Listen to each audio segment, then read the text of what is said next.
The Champions League is back this week, as Jules mentioned. Here's how the table is looking right now. It's Arsenal sitting on top of it on 18 points. And as Jules mentioned, they will be facing Inter away from home. But Jules, what type of team are they going to put out against Inter, given their place in the table and given the fact they have got that big game at the weekend against United?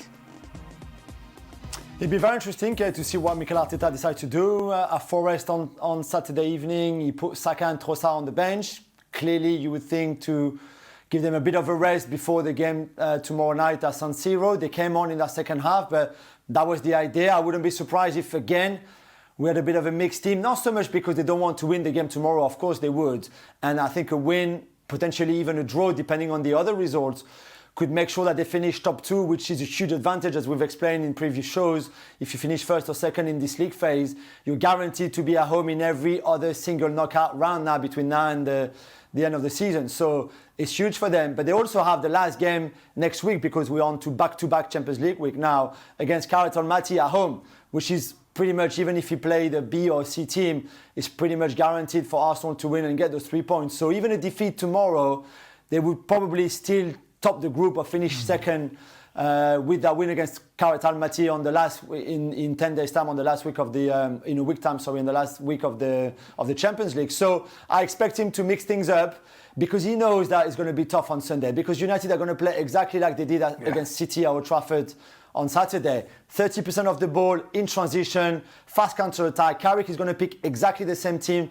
To go back to Mario's point, Ahmad and Dorgu will double up with Dalot and Shaw on Shaka and Trossard. Whoever the Arsenal wingers are, is going to be very difficult to go through, and you will have to be very on their counter-attack. So from an Arteta point of view, mix the teams up for Inter Milan tomorrow and get your strongest 11 on Sunday for what will be a much more difficult game for different reasons than the one tomorrow. Do you agree with that, Shaka? I do.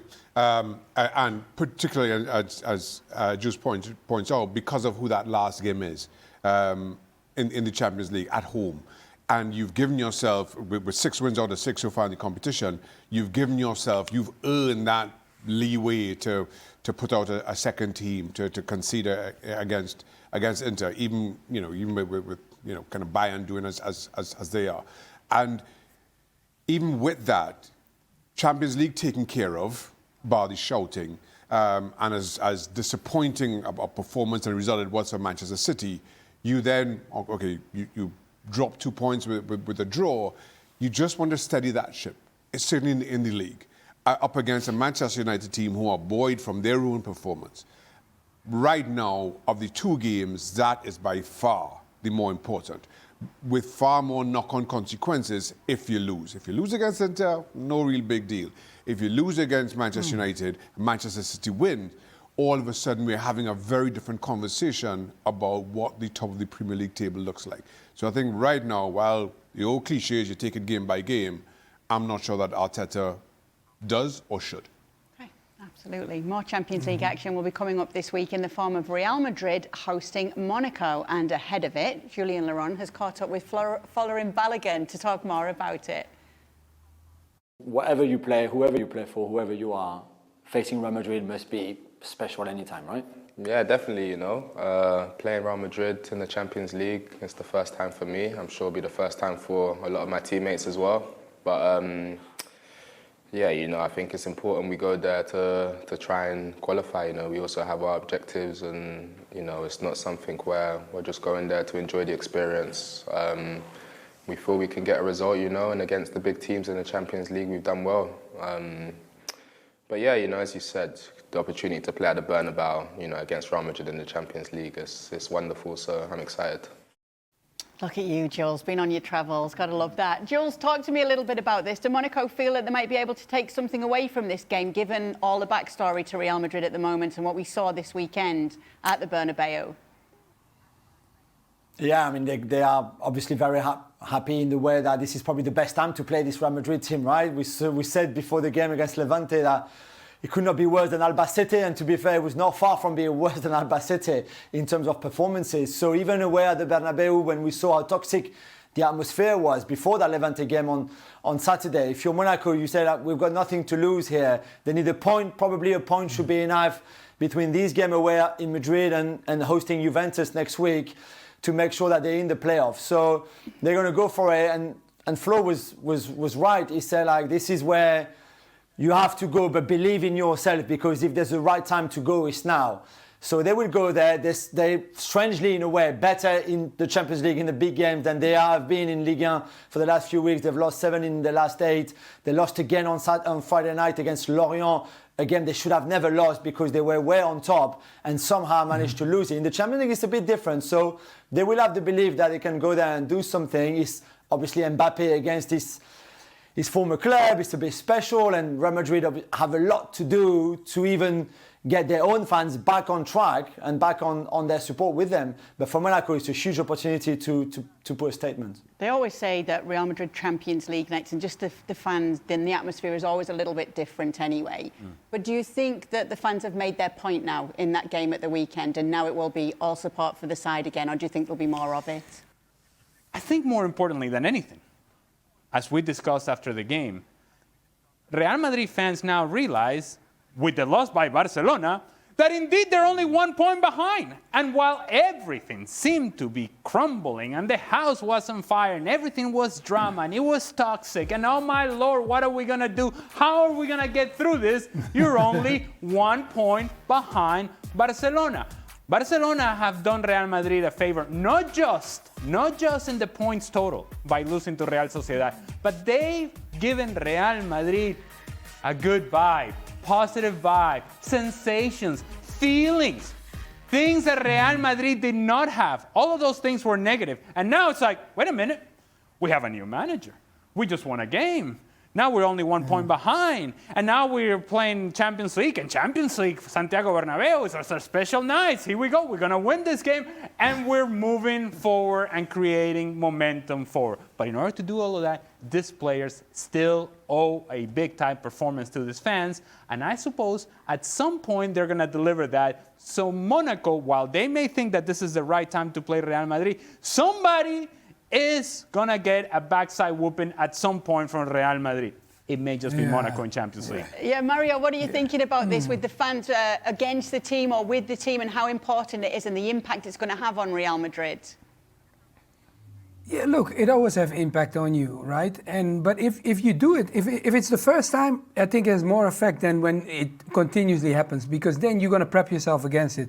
And those players, we're talking about players that are playing at arguably the biggest club, in the world, and it's been for years. It's not like it's now. So when you make that choice of going there, you know what kind of stakes are, at play. So I saw Julien talk, you understand, because he was saying like, oh, don't pick on Fini because it's also our responsibility. I think it's as a team effort. Bellingham, don't pick on him because it doesn't make sense what you guys are doing, because everybody's responsible for it. So for a player to say that about his teammates and then also pulling the responsibility to himself, that says that those guys are ready for it. And what Ali said, I totally agree. It's going to be just a point, you understand. Monaco is going to come.